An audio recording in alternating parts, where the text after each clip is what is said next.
حضرت ابراہیم علیہ السلام کے دور میں ایک بستی میں اللہ تعالیٰ نے حضرت لوط علیہ السلام کو اپنا پیغمبر بنا کر اس قوم کو دعوت دینے کے لیے بھیجا۔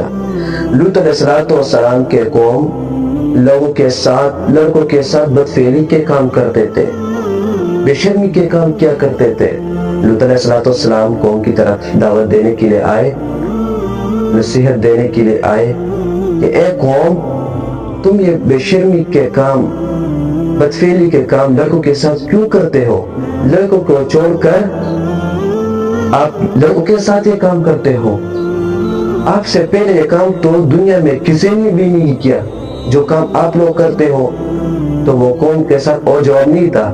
تو انہوں نے لوط علیہ السلام کو کہہ دیا کہ اے لوط، تو اپنے گھر والوں کے ساتھ اس بستی سے باہر جاؤ، کیونکہ تم بہت اچھا بننے کی کوشش کرتے ہو۔ تو لوط علیہ السلام نے پھر ان لوگوں کو سمجھایا، بار بار ان لوگوں کو سمجھایا کہ اے قوم،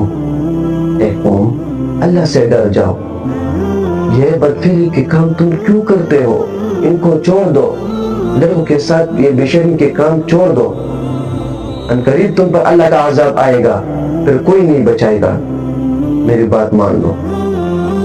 تو لوط علیہ السلام کے قوم نے آگے سے کہہ دیا کہ اے لوط، جس عذاب، اگر تو سچا ہے تو جا کر وہ عذاب ہم پر نازل کر دے، تم ہم کو عذاب سے ڈرا رہے ہو۔ تو اس وقت اللہ کا عذاب جوش میں آ گیا، تو اللہ تعالیٰ نے دو خوبصورت فرشتے لڑکوں کے شکل میں، خوبصورت لڑکوں کے شکل میں لوط علیہ السلام کے مقام پر پہنچا دیا۔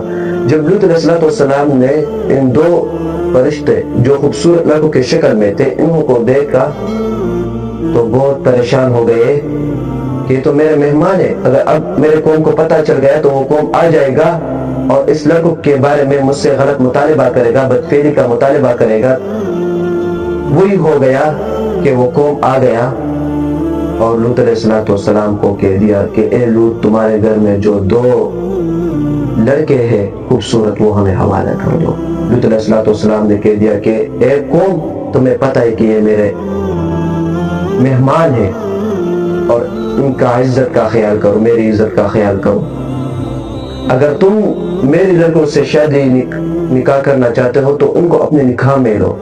تو قوم نے آگے سے کہہ دیا کہ اے لوط، تمہیں پتہ ہے کہ ہمیں لڑکوں کی ضرورت نہیں ہے، تمہارے بیٹوں کی ضرورت نہیں ہے، ہمیں جو چاہیے وہ ہمیں حوالہ کر دو، وہ ہمیں دے دو۔ تو لوط علیہ السلام نے کہہ دیا کہ کاش مجھ میں اتنی طاقت ہوتی کہ میں ان قوم کا مقابلہ کر سکتا، یا میں ایک مضبوط قلعے میں رہتا، طاقتور قلعے میں رہتا۔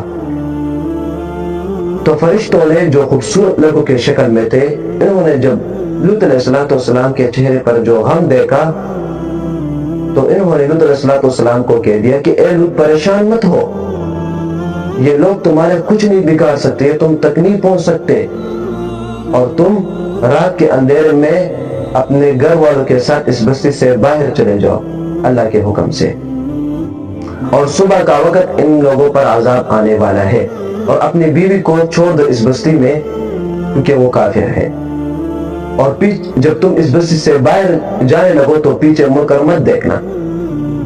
تو لوط علیہ السلام نے اللہ کے حکم سے رات کے اندھیرے میں اپنے بیوی کو چھوڑ کر بقیہ گھر والوں کے ساتھ اللہ کے حکم سے اس بستی کو چھوڑ کر چلے گئے۔ صبح کے قریب اس قوم پر عذاب آ گیا، بارش کا عذاب جو ہے اس قوم پر نازل ہوا۔ اللہ تعالیٰ نے اس قوم کو اٹھا کر اوپر نیچے کر دیا، مٹک دیا، اس قوم کو تباہ و برباد کر دیا، غرق کر دیا۔ تو ایک بار پھر اللہ کی زمین کافروں و مشرکوں سے خالی ہو